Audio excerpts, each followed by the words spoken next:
Revolution Show, a show for men and the people who love them, where we discuss how men can find and embrace the revolution within themselves, where people can find and embrace the revolution within themselves. I am your host, Dr. Charles Corprew. What's good, revolutionaries? I hope all is well. And at the recording of this episode, we are giving thanks. That's what I'm going to say. We are giving thanks. It's that time of year when our people, everybody, but our people, we're getting together. And it's Friendsgiving or Thanksgiving, or we're giving, right, to our people and to our communities. And so what I would ask for you to do, revolutionaries, is to take a look at where you can give thanks and gratitude for your life. And that's the thing, right? As I practice, right? As I practice, revolutionaries, about giving gratitude from some of the smallest things that happen during my day to some of the biggest things, that gratitude actually is one of those guiding lights in our lives. When we think that we don't have anything, oftentimes we need to look and say, I give gratitude to the sun. I give gratitude to my breath, right? I give gratitude to the green light that got me to my job a little bit faster. I give gratitude and thanks to the smile that I saw, as I was walking into work. I give gratitude to the muffin, the last chocolate muffin, gluten-free muffin that they had at 3 Ships today, because I was hungry and I hadn't packed. Let's give thanks, revolutionaries, when we can, because if we find that the world becomes too negative, I feel like that we are not giving thanks to the things that we have. And please, as you move through this space, find some way to show someone gratitude for their existence, for their humanity, as we talk about this in this world, for their humanity. Give someone grace during this period of time as we move. And as I said at the recording of this show, we are moving into the last phases of this year. And I am hoping, revolutionaries, that you are moving through this revolution of your life. That at the beginning, you figured out okay, I needed to revolt and revolve. I got the answer. I know what my revolution, and you've been working through it. And maybe you finished it. Great, right? Here's my hug to you. Here's my high five to you. Like, great. But for those of us who have not finished or completed our revolution, it's that time. It's that time, hopefully, and that you're asking your people, that you're asking your folks, push me along, push me to the finish line, revolutionaries. Get me across so I can say, I answered the question, what's your revolution? And I fulfilled it, and that I can move on. In our 5th tenet, right? Always be having the next revolution in mind. Look, let me tell you something. I am always fortunate, right? And I say that always because the universe, God, whoever that you believe, and I believe, my spirit, as I'll say, always places people in front of me that I get to admire. I get to admire and get to spend time with them. And the brother that, for those who are visually inclined, get to see, and those who will hear his eloquent voice in one moment. His name is Marcus Harden, and I'm going to let Marcus Harden tell you his story, but I'll tell you how I met Marcus Harden. As you know, I talk about our beloved Camelback Ventures. And in 2018, 2019, I had the pleasure of going through my first cohort of the Camelback Fellowship. And all of a sudden, this tall, 6'5", 6'6" brother walks in, and he says that I am Marcus Harden, the CEO of the ACE Academy. And he started talking about how this was going to amplify and edify the voices and education of Black boys. And revolutionary, that hits at my heart. That tugs at everything that I am, because me, that's what I've been doing. And so we developed this friendship, and I've watched this brother grow and do the things as ACE had began to flourish in different cities across the country. But Marcus, the man, was the person that I was like, man, this brother is dope. And so I wanted to bring him on the show, revolutionary. So please meet my dear brother and my dear friend, Marcus Harden. And he will tell you the luminary status that he has in the world. But I know Marcus Harden as, 2019 Camelback fellow who was building a school that was made for Black boys. And that's what we need in this world. So Marcus Harden, thank you, my dear brother, for coming on the What's Your Revolution show and gracing me with a little bit of time, because I know you're busy. What's good with you, brother? Was good, but I mean, one after the opening and that introduction. Thank you. I'm gonna save my version of our meeting for the end, but Okay. in the spirit of gratitude. But thank you for having me on. Been a fan for a long time of just the work and the platform that you're giving to people like me and people who are just out here trying to do good work. But it is a pleasure to be here, brother. Yeah, yeah, yeah. It is, man, and I appreciate it, and I take all of that. This platform is for you to highlight the successes of powerful, powerful, and look, and I want to say powerful young men like Yeah, yourself. yeah, see, yeah. You're powerful, but we talked about in the room how old you were, and I was like, wait, this brother ain't too far behind me. You know what I'm saying? I mean, But you just still, blessed with the baby face. Blessed with the baby yeah, face. yeah. Look, let's backtrack for a second, man. Let's talk about Black boys for a second, right? Let's talk about Black boys for a second. Why is it important for this world to have champions and places like Ace Academy and Overtime, right? And the school that you're at right now that uplifts, uplifts and amplifies and increases the talent of Black boys? I mean that's a monthly series. I'll answer to my why, I guess, and so much of mine is rooted in. Um, we were talking about this a little in agreement about our perception of our lives, right? But so Yeah. much of it is rooted in what I felt like I didn't have. In theory, looking back now, I would probably change that narrative a bit, but I think it's rooted in so many of us needing that thing that we could see and be. So to your point of, Yeah. I've been genetically blessed to be 6'6" and over 300 pounds for a long time. I'm sitting at 230 now, thank God. Looking good. Looking Yeah, good. thank you, brother. But for a long time, just seen as a body, and never got to see myself and other Black men. And I've told everybody who would listen, Yes. I'm a mosaic of the Black men that have spoken into my life, known and unknown. So some were even on TV, some were fictional characters, right? And then some were real life. But I think. For Ace, I'll speak to that the most easiest. I think what we came together and saw, especially in Seattle, here where I'm at now, Seattle's only 5% Black. So if you think about the Mm. Black male population, it's low, and the narratives that are pervasive of everybody's in jail or on drugs. And I was like, no, that's not it. Like I Yeah, got some that's not family it. friends who are working at Boeing and who are firefighters, and those stories don't get told. And for me especially, I think all I ever, and it still happens, Dr. C, all I ever get is, oh, who do you play for? I bet you do this. And, nobody ever knows that I've, opened two schools and run a successful nonprofit and worked in the White House. Those questions don't come up. What comes up is what my body has done. And so what we Yeah. knew Wow. for certain is how do we create a space and place for young Black men just to be?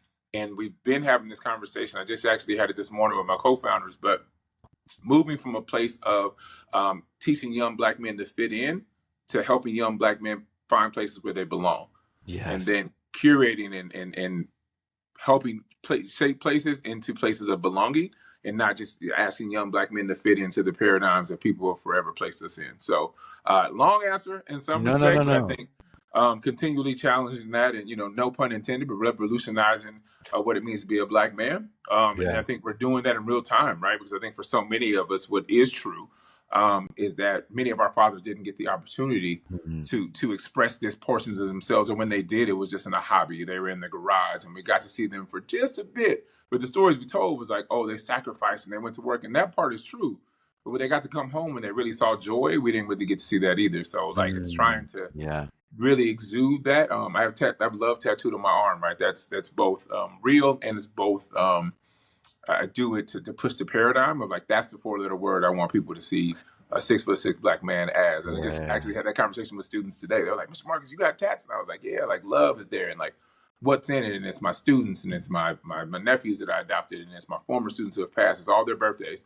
I didn't want to have 97 men's names tattooed on me. No judgment, but but the ode to that, and again, revolutionizing how we show up in that. Because Black men saying love to me is the most revolutionary thing we can do. Brother. So I had like 6 questions pop up in my mind before, like, look, before you said that, Mm. and I'm gonna put a pin in this question of belonging because I'm gonna come back to that. Like, Well, what does the space of belonging look like? But I need to tell a story because what you said is there's irony. Um, Last week, November 17th, was the the Founders Day for the good men of Omega, and are we doing this? This is what we're gonna do today. yeah, That's all good. I'm not Um, trying to say, there's a whole story, and the good men of Omega know that I talk about, Omega Sci-Fi a lot on the yes. show. But what I want to say, one, is that I think there is a stigma around Black male fraternities. One, I think that also there's a stigma around, and I'm only going to speak for my fraternity. All right, there's a stigma around how Omega men Qs act and comport themselves externally. I got to spend some time with my line brothers, and we'll call this our external brother family. And the expressions of love, right? The expressions of love that abounded in those moments with, we can have arguments about the hyper masculinity of Black male fraternities and all these things, and then this perception of Qs and Omega men and hyper masculinity and all that. We can argue back and forth, but my point here, Marcus, is that in those moments on our Founders Day, 25 of us come together, and I'm leaving, right? And I'm leaving, and I'm shocked is not the word. Befuddled is not the word. I am in awe. That's where I am in awe at the expressions of gratitude and love being expressed by Black men, professionally well-educated Black men. As you leave it, brother, I love you. Mhm. Right? This expression of love, this expression like, brother, I am grateful for you. Thank you for showing up for me. And I'm like, this is exactly why I wanted to be a part of this. And it goes back to this, almost to this story, is that we can't be what we can't see. My father was a stalwart, a staple of what it meant to be a strong, proud Black man and a strong, proud Omega man. And I got to see that growing up. His friends, my fictive uncles, were Omega men. So this I am affirming what you're saying, is that Mhm. love can happen, right, between Black men. This affirmation that I see you, I'm with you, right? I will go with you through this journey of life. And it was a powerful thing. And that was what, I was all ready to go in, and you said this diatribe about love, and brought me back to those moments that night. And I'm walking out the door. Chuck, remember, bro, I love you. I love you too, dear brother. And that's what we need more of. And our young boys, if I'm sitting on my stoop, right, on my bully pulpit, our young boys need to need these expressions of love to, one, be shown to them, Marcus, but they also need to know how to do that, because we still over masculinize what it means to Yes. be a young Black man, right? And if someone has an expression of love, we will begin to label them as something that they may not be. And then all of a sudden they've torn down any expressions of love because they don't want to be labeled or characterized something that they might not even know about. So yeah. No, I think and we were talking about this a little bit in the green room, Dr. C. Like, I'm still in root, right? Like I'm always trying to be a great practitioner, but also I have to practice what I preach, right? Like at the end of the day, you have to do it. And I think back, one of my most like kind of paramount experiences as an educator was early in my career, so 20 years ago. A young man that came to our school and was suspended. A sister school had sent him there, and he was with me all week. We had hung out, young kid. And I remember sending him back to a school at the end of the week. We had hung out, built a good relationship, And my mentor at the time, he got the kid in the car, and it was kind of this bad, like Tyler Perry moment where the kid clearly wanted to come hug me, but I was kind of awkward. So like it was just, and it's never happened. And so my mentor came back from dropping the young man off. He was like, he really wanted to give you a hug. And I was like, man, I wanted to hug him too, but it was kind of weird, right? And so, because again, the masculinity is in you, and Yeah. men in education is this whole other thing, and showing Yeah. that type of Yeah. affection. And so I fast forward to this role that I've been in now for 3 weeks. And I'm in my office last week with a young man who's dealing with a lot, mothers in hospice. He's kind of the man of the house, and we're having a conversation about just how he's showing up in the world. And so sometimes we gotta correct our young man, and it was a corrective conversation, but in love. And we get done with the conversation, and I was like, I know I just met you, but I want to tell you I love you. If nobody's told you that today, I'm telling it to you, and I mean it, right? And I just saw the shift in his energy, right? And like when we got up, we ended the conversation, and he went to give me a hug, and that same notion struck me again of like that. I kind of froze, and I was like, no, do it. Like, no, you're 20 years later, you got to push past this. Yeah. Just such this great thing. And now, I dapped him up this morning, a true story. I dapped him up this morning across my desk, and he was dang there like, nah, come in for the real thing. Like, we hugging it out. And so, like we were talking about earlier, like you're still in root. And even 20, this is year 23 for me. I'm in having run an organization, having built a school, and having traveled the country and having these conversations, I'm still doing the work, right? Like, because it still shows up. It's easy to say in theory when I'm in a room full of teachers or a room full of nonprofit folks, and like, this is how you show up to love Black boys. It's like, am I walking the walk, right? Because at the end of the day, and we know kids will tell you, young people will, they'll Wait, be you the ain't first real? to let You you ain't know. real? Yeah. They'll be the first to let you know. I told you that the ones all the time here already been like, man, you don't stand on business. You stand on business. I was like, well, I'm jumping up and down on it if I have to. So I think to that point, it's just we're continually teaching. And honestly, as cliche as it is, they're teaching me. Yeah. Like that young man Yeah. is teaching me how to show up too. So it's Yeah. appreciative. It is a beautiful thing to allow yourself to learn from those who are coming behind you, and to open your mind, And I think, as I try to grow emotionally intelligently, Mm-hmm. I constantly think about what that looks like. How do I show up for others, better than I have before? How can I be empathetic? How can I sit back and close my mouth, right? And listen listen to what our young folks have to tell you. It goes back to the conversation that we had in the green room about this young man, John, who was just overly enthusiastic talking to the program manager here. And I'm sitting there trying to do some work. I was like, man, this young brother is getting on my nerves. And then I had to do the work. And I had to do this. Like, why is this young brother getting on my nerves? Right. And he was getting on my nerves because I was like, he had the enthusiasm and exuberance that I used to have, that carefree, that, what, I can conquer everything. And then my life became interrupted.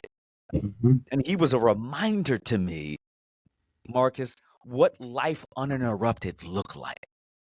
You know what I'm saying? He was a reminder to me that the fears and the blown aspirations or the negative self-talk or all the things, he was there where I remember being 20. I could jump out of a plane. I could jump off a cliff, all the things. And so instead of moving away from him, Marcus, I moved towards him. I was like, he finished the conversation. And as I said, revolutionaries, I asked him to come sit with me and talk. Who are you? Right? And we started this conversation. He was like, I'm John. I've got a podcast. I'm looking at growing. And I was like, guess what, brother? I got a podcast. It's 7 years old. It's top 10% globally. We have basically done really well. How can I help you get to this place where I am? And all of a sudden, what I thought was a nuisance and an annoyance became a joyful conversation to a young man. He was like, I just want to soak up as much as I can from you. And I was like, wow, what if I had never said anything to him? Right. What if I just said, look, you're a young kid and you're annoying, I'm going to let you go. What would that have been? What would that have done? And us being able to learn and listen and also support our young men is so key. Let me go back to one thing, and I want to go to the next question. You talked about being able to give and receive hugs. Have you read the recent research on hugs? No, I got a good buddy who has told me a little bit about it and has a shirt that says free hugs, and so he loves to do it. But I Man, let imagine. me tell you, we need theoretically what this research says is that we need 4 hugs a day for just to be okay, Hmm. right? 8 hugs, 8 hugs a day just to be like in a good place. 12 hugs a day to thrive in life, Hmm. right? Do you imagine that? That's I'm yeah. feeling like, shit, have I been hugged today? You know what I'm saying? I'm nowhere near Real- 12. no, no. I told you I gave you my one today. I think I'm maybe at 2. Maybe that's Yeah, why I'm I dragging. was like, It's I'm gonna play pool. Look, at the record, I'm gonna play Tuesdays my pool night, so I know I'm gonna get a couple of hugs from the brothers when you know what I'm saying? But I'm like, wait, I am hug deficient. I got to check that. And to your point, I think as men, we don't get that. Right? I think if I'm honest, if I feel like the person turning even on me, I'm okay with giving them. I'm not okay with receiving them, which is a Yeah. weird. It's my own. I got a dope therapist in Atlanta. I have to break that down with him, but it's like it's another. I think it's another piece to just think about, and then I think we even think about culturally, right? Like for me, living this kind of bi-coastal Seattle Atlanta life, it's very different. Seattle's very liberal and a little more proper. And Atlanta is like, everybody smelling like Elizabeth Taylor White Diamonds, and they're gonna come in for the real thing. So, maybe that's what it is. White diamonds. White Diamonds, yeah. smell like Big Mama. You gotta love it. You gotta love it. I'm not mad at that. One of the things you said earlier on, and I want to see if you can weave our story of Camelback into this because I think it's important, and I think that uh, you know, being vulnerable about some of the stories from our Camel days at Camelback is what does belonging look like for Black men? Um, yeah, I definitely can weave in Camelback. I think so for me, I guess I'll completely weave it in that. Making for me 6 years ago now, which is crazy, Dr. C, making the journey to Atlanta, where people told me not to do it and not to try to take it, try to take ACE there, and it was a bad idea because I had a lot of social capital here in Seattle.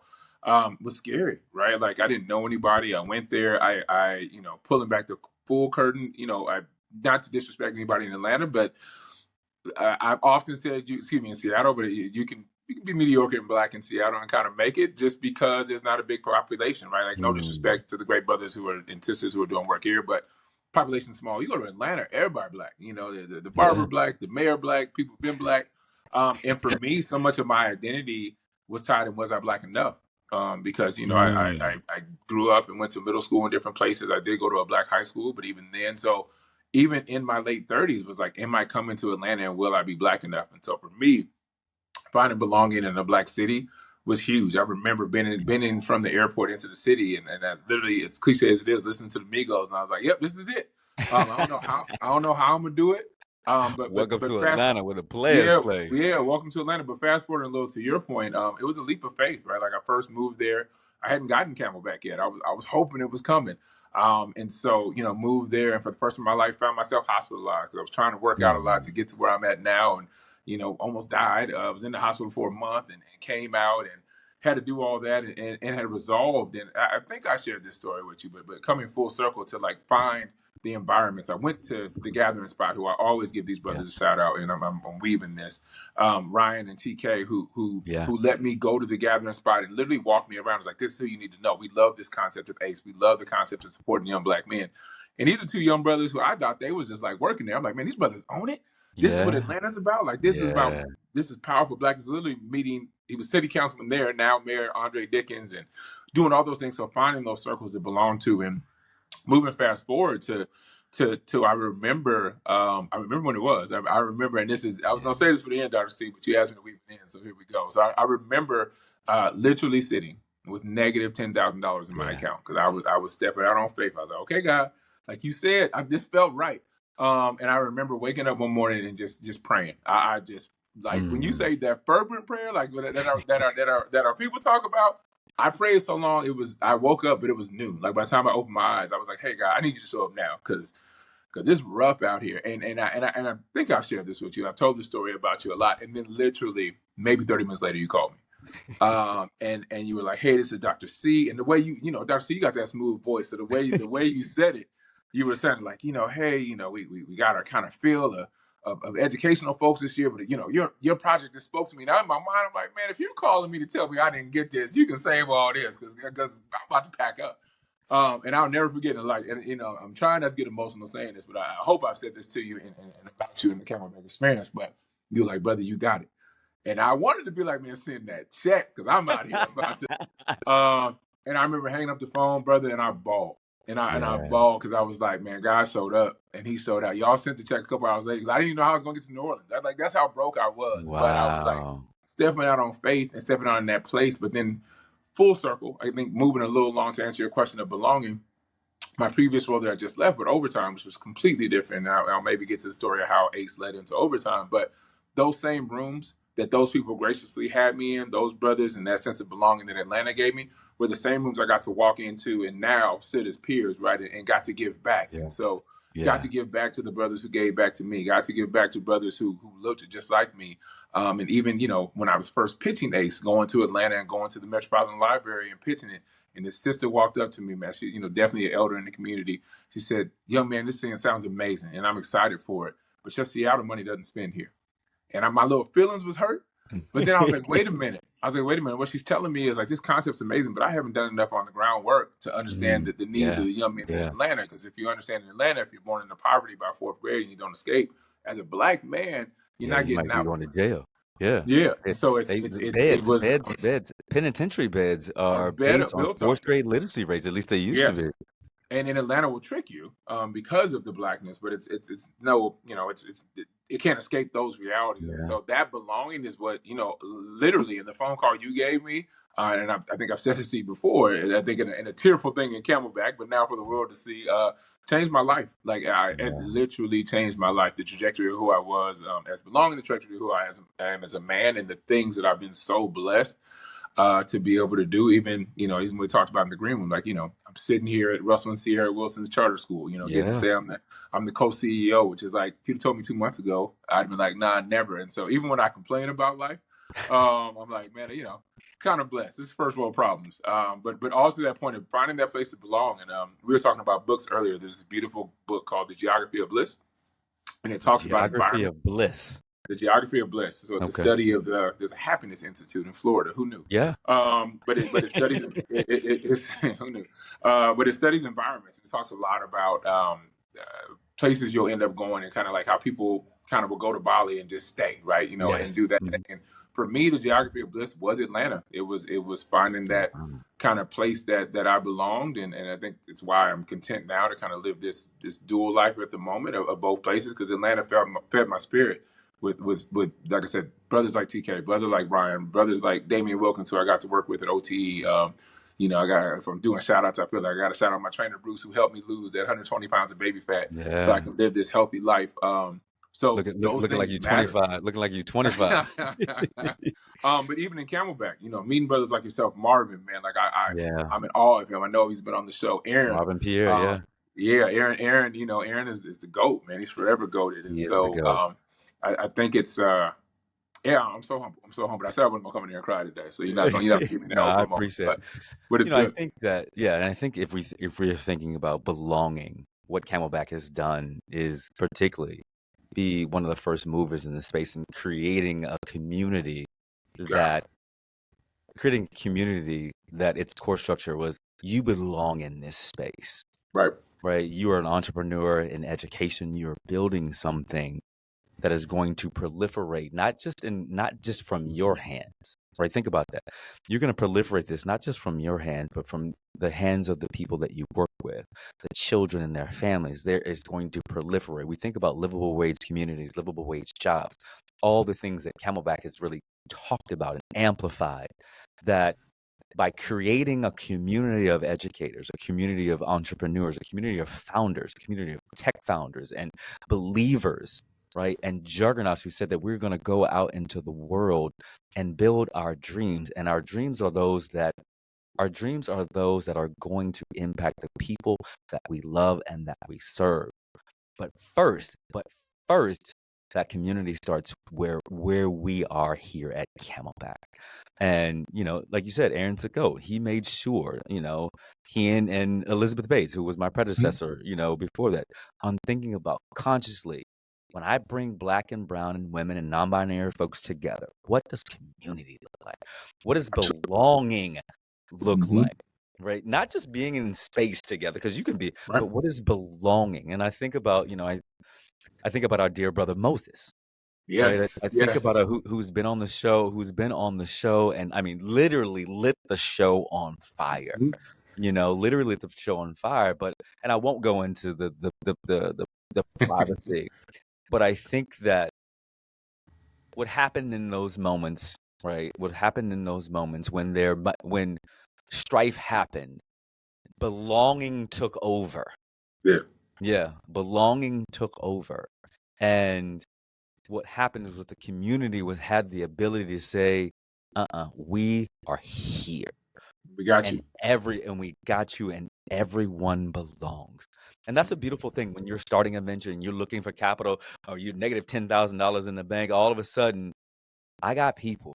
I got my people, and we talk about that all the And time. Go ahead. and to your point, I think of now you got my mind racing, but like in your, I think, and being fully vulnerable, Mm. I shared at the end of our first retreat, I was like, man, I had imposter syndrome like a mug, right? Like I was Yeah, like, I don't belong with these dope folks, man. Kimberly Neal, man, like yeah. Brittany, like, it's like, Mhm. man, I'm like, I'm looking at you like, Dr. C, I might have fooled you. Like, now, wait a minute now, I might have sold you some witch hazel. And it took that week, Moses. But you have me thinking now of just like how their success also becomes, the community is so strong, their success becomes your success. Like Yes, man, I yes, champion Marvin and Kim, and I'm like, man, they are so dope at what they're doing. yes. Brittany is killing it. These Yeah, like all these people. Vanessa. Vanessa, oh my gosh, amazing. It's just like you have all these, and then you build this community with Yeah, people, and like just a little insider trading in some respect. But when I decided to leave overtime, I knew it was coming for a little bit, and so I was like, I don't know what I'm going to do next. We talk a lot about what's your revolution, what's next. And I remember reaching out to Marvin, and he was like, brother, if you move to Houston, I got you. And it's just like yeah, that community that you can build. Riaz has been an yeah, amazing resource yeah, in this current portion of my life. And so it's just thinking about all those things, and to your point of belonging, and how quickly it did it, especially as a practitioner who digs deep into relationship building. And so what's happening while it's happening to you. Like, man, this is good. Like it's why it took me so long to get into therapy, because I was in mental health for so long. And I'd be like, man, I know what DSM-4 you're doing to me, right? Like, but watching it with Camelback and seeing how quickly it built, and you're right, just being able to have that, and being able to replicate it. yeah. Like what I said to you in the text, I was like, Dr. C, you don't got to tell anybody, but I know we're your favorite cohort. But I whether mean, that's look. Yes, yes. what, 2019, you all are my favorite there you 2019 go, cohort. good answer. But Yeah. whether that's true or not, right? Like I mean, it's y'all are my also, favorite 2019 cohort. there you go. Whether it's true or not, but everybody wins, and it's been such a Everybody wins. I know it's been a beautiful thing, because when I was building ACE in Atlanta, the young brother, and I definitely want to say his name, Macario Harris, he passed away Mm, last June, 2 Junes ago. But he was my co-founder for ACE Atlanta, and we were doing some new school venture fund or somebody in New Orleans. But Camelback's new cohort yeah, just I happened to be remember. starting at that same Yeah. time. So I thought, bro, you got to go. Like at some point you're gonna be in Camelback, and yada yada. And he went. And he was a young brother, Macario. I think he passed at like 27, had 2 young Wow. kids. Man, beautiful brother, man. Wow. Man, I don't mourn often, but I miss that young man a Yeah. lot, because Yeah. we were talking about earlier, having that young person behind you. How you were talking about the young man in that space. He was that for me with Ace, but in Atlanta, Yeah. he was the one who kept me going. But I remember him bringing it to the Camelback Venture, to the kind of mixer, and he's like, he called me Ump. He's like, Ump, I gotta do this. Like, how you gonna put me on? And I hooked him up with Kimberly. This is crazy. We're talking about this, but I hooked him up with Kimberly, and she was like, now, bro, he's a little rough around the edges. I was like, yeah, he's from South Atlanta, but man, the kid works, and he loves it. And my philosophy always for this work is, I'll hire for will long before I hire for skill. I can Yeah. teach. Like that. I can teach you how to teach, but I can't Yeah. teach you how to lead Yeah. young Black men. And he already was doing that. And I remember hooking him up with Kim while I was gone, and she was like, we can polish him up. And man, he was. I just have to say his name, but it reminds me of, like, he was excited about what Camelback can be, and he had no idea. And it's how I know good school. coming from a family full of preachers is how I know you know good church.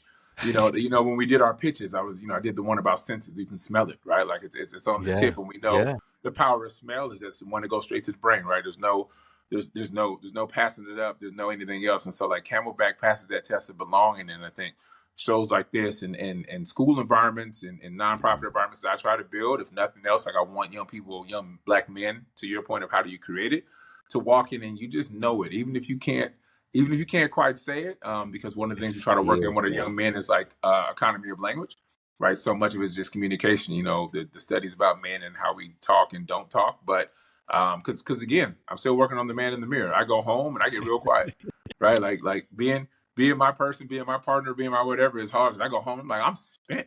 I've been talking all day, Yeah. Oh, and yeah, yeah. so Oh, it's yeah. I know yeah, that yeah, feeling. yeah, Yeah. yeah. Look, please, just uh, hey, just put yeah. your leg on me. Don't say Yeah, nothing yeah, to me. just, You know what I'm just saying? I'll watch silent Rub my movies at head. this point. Rub my Yeah, head. yeah, do something. But I think to your question, I think somewhat of like how do we create that? I think is I've been doing the work, and me and my co-founder CJ and Willie especially, of just making it explicit, like just saying the thing out loud, and Yeah. and saying like this is what this is. How does that feel? Let's walk through it. Let's talk through it together. And then I think the biggest leap has been the belonging and vulnerability. So when I fall short as a man, just saying like that was me falling short, Awesome.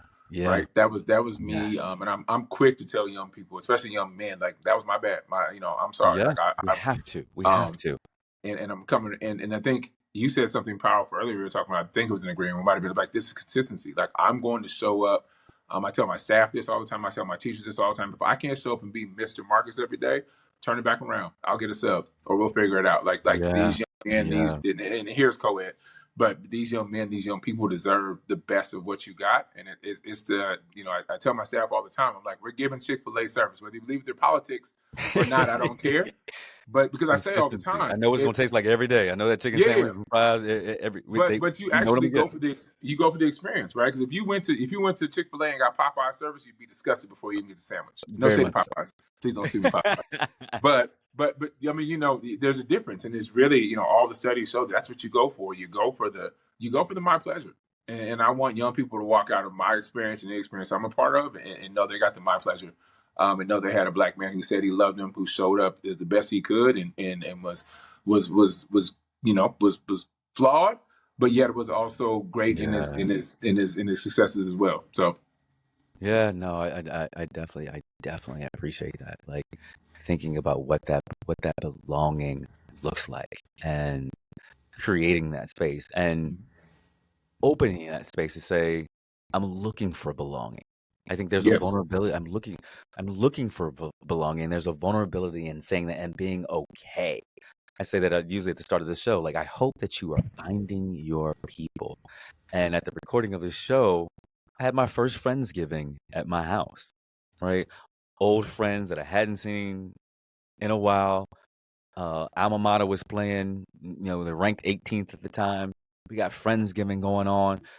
Belonging, hmm right? Nothing brings people together like food and sports, yeah, right?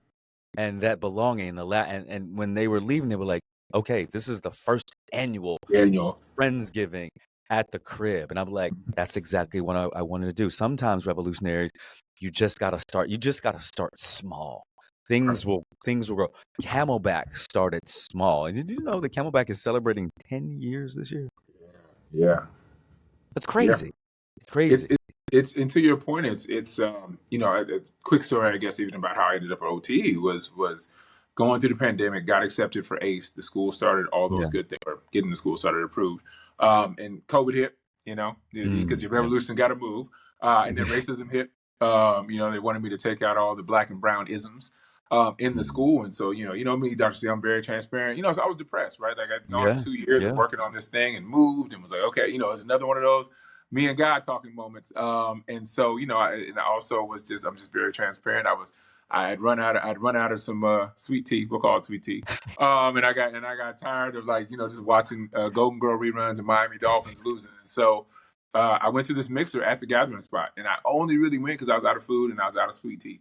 And so I went, You got and 5 on it. yeah. I had a good buddy here told me about overtime, and he was just Yeah. like, "Hey, you should go and talk to some people." So I went. just so happened to end up meeting somebody who was on the board to my right, and in front of me was a brother who had just started with a personal trainer who ended up being my trainer, right? And so those Yeah. two things collided at the same time, and um, ended up applying for this thing. And I was like, just, I'm gonna see, and didn't think anything of it. And then, it was this beautiful opportunity to meet this amazing sister, my former supervisor, Yeah. Maisha Rittersberger. Shout out to her, former principal of the year in DC, man, she's fire. But ended up getting to talk to her. And she's like, I'm looking for somebody who has school design experience, school leadership experience, and is really passionate about working with Black and brown males. Like, what? Like, Hello. and yeah. Hello. And I'm 6'6". Yeah, yeah, and we're building it. We're building it in Atlanta on 17th. I lived on 14th. I was like, this is great. Oh, you walk to work. And so but there was nothing. There was no arena. There was no thing. Oh, and by the way, they're going to be professional basketball players, first of their kind. Yada yada yada. So I'm like, okay, cool. Like, a week later, 2 weeks later, probably, I'm in Miami meeting the Thompson twins, meeting the Bealdy twins, meeting Wow. all these people who, like I said, 3 years later, man, I'm texting these guys before the game, like, hey, good luck in Detroit, good luck in Houston, and we were able to do this beautiful thing from the ground up, again with and again, there was times I'd walk into the arena just super humbled, like, man, I never thought I'd be like help starting a pro basketball league for players who make more money than me, but also still need to get a high school diploma, right? And so now here we are creating, So building that's the plan. overtime. That's overtime, yeah. So building the plane as we go, and never thought I'd be on Amazon. Check us out on Amazon Prime. But check them out. I guess I'm no longer there. But still all love. But just those things. But again, sometimes you have to walk into the fear. You got to walk. And what I learned for sure is working with those young men is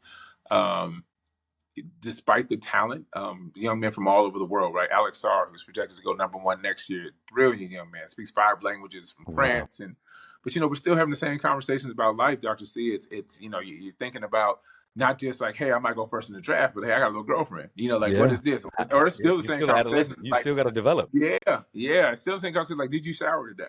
Like those are conversations I sometimes have, or just I don't know how to play some chess. of that Tom Ford. Yeah, right. I don't know how to play chess, or bigger. One of my contemporaries, my former math teacher, brilliant young brother Ricky out of Dallas. He would have his young men, his advisory. They would learn how to tie ties. These are again the overtime formula was either NIL or pro path. We could have a player making over 6 figures and sometimes 7. Right. But he didn't know how to tie a tie. Right. And we're having and he's never been to the MLK Museum. And so it's just, again, all those things that we get to learn. Into your question of belonging, that was a built-in belonging around basketball. But so much of our work, my team's work in the academic and life skills section was more about like, who are you outside of this? Because it's more about less of what you're doing, because that comes back to my 6'6" analogy, but who are you? And in that world, you don't get the chance to really explore, because you're a commodity.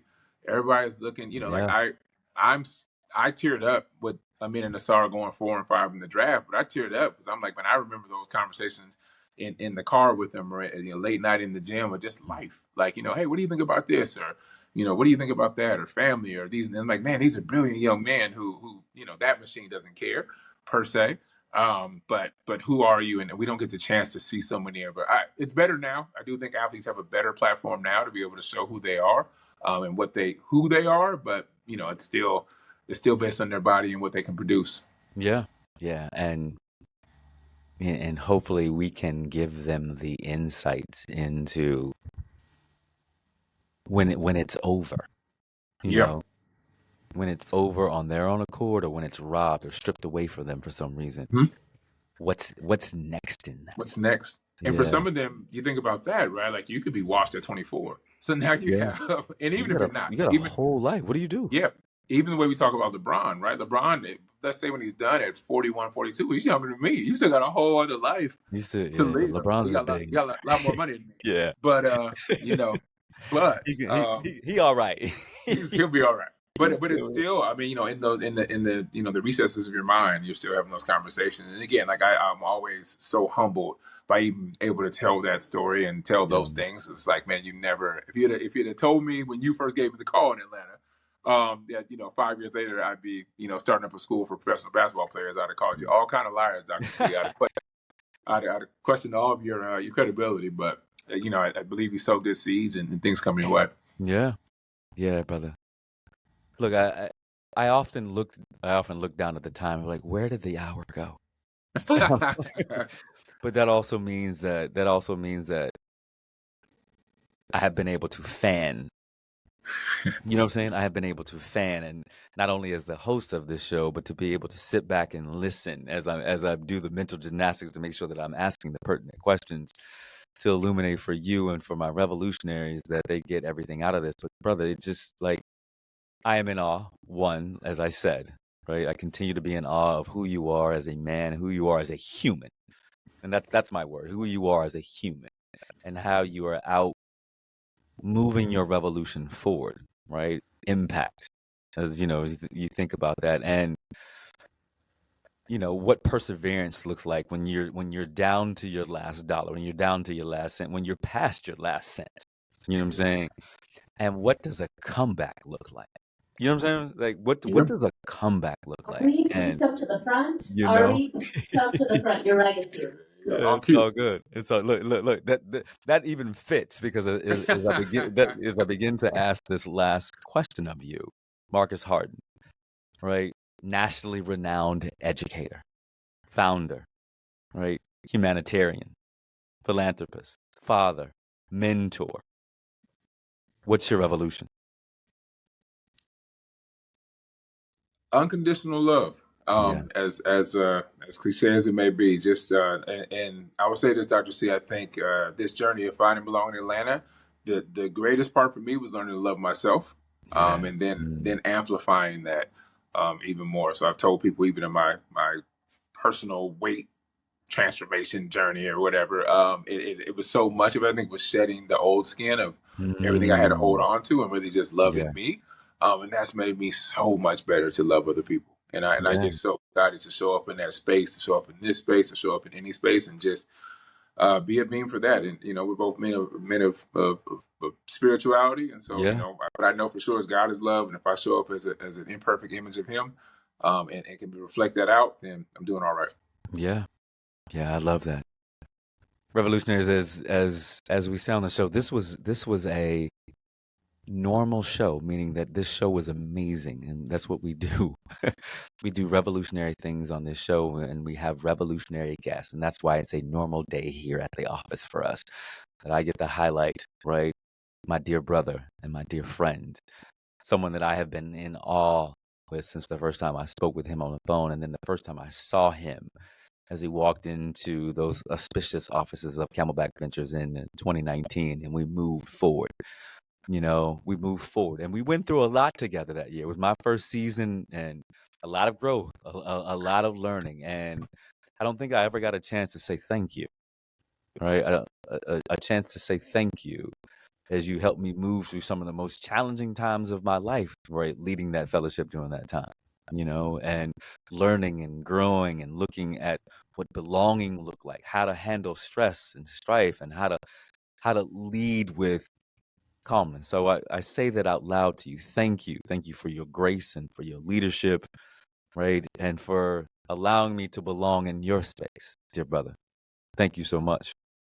You know, Thank you. revolutionaries, as we close out, I want you to be thinking about your answer, right? Thinking about what it looks like to fulfill it. Once you know what it is, once you know what your revolution is, go out and make it. Go out and fulfill it. And let everybody in the world see it. See, this is my revolution. Let them be your accountability partners as you move through. As Sean Dove says, find your midwives and help them propel you through this. You know that I love you, that I am here with you as you move through this space. We'll talk to you soon. Take care, everybody. Peace.